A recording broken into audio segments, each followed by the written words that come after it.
Hello and welcome to Learn, Do, Become Radio. Today we're talking about the 2 levels of achievement that can cure perfectionism. I am so excited about this podcast and hope that it will strengthen you today. Now, we have a lot of people who might call themselves perfectionists here at Learn, Do, Become. People who truly want to get organized, but they want to do it just right. And because they never feel like they've got a perfect handle on how to do everything at once, they just never start. And does that sound like you? Are you saying, yes, that's me. I do that. Okay, so today I want to offer a healthy perspective from the awesome book called How to Be Miserable, 40 Strategies You Already Use. Now, this book has been a huge help to me because I still struggle sometimes with perfectionism. And sometimes I feel stress when I start to do something and I know it's not going to turn out the way that I dreamed. So I'm tempted to procrastinate, just not start, and just maybe put it off for the day that everything's going to be perfect, which just doesn't happen typically. So this book has been really, I think, healing and exciting and enlightening to me. And I'm excited to share a little bit more. Okay, so the author's name is Randy Patterson, and he shares that cheerful, unworried people tend to split their expectations in 2. So first, there's a minimum level of performance about which they would feel content. Let's just imagine 2 lines, and that minimum level, that's kind of like the lower of the 2 lines. And then there's an aspirational level, which they may not seriously expect to reach, and to which they do not feel extremely attached. So this aspirational level, I think of it as, the upper of the 2 lines.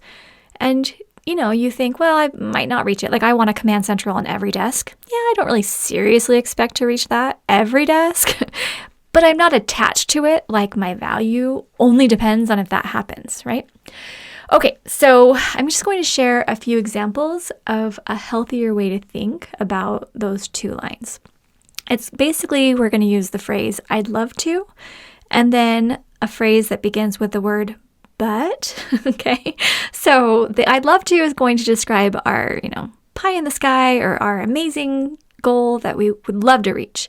And then the but is going to explain what's that minimum viable product. So, okay, example number 1. I'd love to have a perfectly organized, decorated office that could be featured in a design magazine. But it would be awesome to even just have all the pieces of a functional command central in place. Example number 2. I'd love to have the best marriage in the world where we're forever in a state of bliss and cooperatively living our full purposes every day. But I'm happy creating a marriage where we prioritize time together in a way that makes sense with our responsibilities. We work imperfectly through the ups and downs. We recognize that we're both human and we have fun along the way. Example number 3. I'd love to create a charitable foundation that invests in entrepreneurs around the world and creates incredible prosperity in multiple countries. But I'm really happy with my goal to give generously each year from where I am and get into the habit of thinking broadly and globally, giving relief to others where I can. Now, if we want to be miserable, according to the book, we want to bring these 2 lines closer together, or if possible, combine them into a single, all but impossible high bar over which we will seldom be able to jump. That part is a direct quote from the book. So I'm noticing that space or that wiggle room between the 2 lines is where contentedness lies. I'm going to share a few more points from the book that help me. We often avoid the lower of the 2 lines because we assume only lazy, unambitious slobs who never get anywhere in life set the bar low. That part is quoted too. Lazy, unambitious slobs who never get anywhere in life.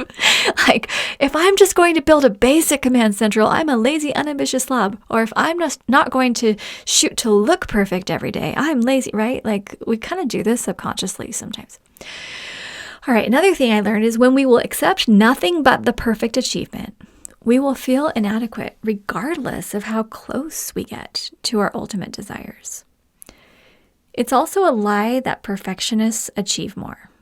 In fact, if we are willing to accept progress over perfection, we will likely achieve as much or more than our perfection-centered counterparts. And if we want to make things worse on ourselves, we should also imagine that everyone around us expects us to be perfect as well. Now, I didn't even know this kind of thing actually had a name, but it's called socially prescribed perfectionism. And it is a great method to feeling miserable.